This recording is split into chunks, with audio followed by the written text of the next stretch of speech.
নিয়মিত করে পরিমাণে সেটা অল্প হলেও হোক পরিমাণে অল্প, কিন্তু করে নিয়মিত। আল্লাহর কাছে আমলটা বেশি প্রিয় সেই আমলের তুলনায় যে আমল একসাথে অনেক করা হয় কিন্তু পরে আর করার কোনো খবর নেই। শীতের সময় কেউ রমজানে কোরআনে কারীম 2 খতম দিয়েছেন,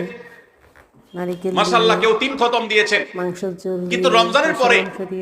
কোরআনে কারীম 3 খতম 2 খতম 1 খতম দেয়া তো দূরের কথা, পরবর্তী রমজান পর্যন্ত আর কোরআনটা ছুঁয়ে দেখা হয় না, খুলে পড়া হয় না, তেলাওয়াত করা হয় না, 1 পৃষ্ঠা পড়ার সুযোগ হয় না। তাহলে এই 3 খতম 2 খতমের চাইতে রমজানে কেউ যদি 1 খতম কোরআন দেন অথবা তার চাইতে কমও কোরআন তেলাওয়াত করেন, কিন্তু রমজানের পরে সেই কোরআন দিনে হয়তো 2-5 পারা পড়তে পারেন না, কিন্তু 1 পৃষ্ঠা হলেও পড়েন, 2 পৃষ্ঠা হলেও পড়েন, তার দৈনন্দিন রুটিনের মধ্যে কোরআন তেলাওয়াত থাকেই থাকে।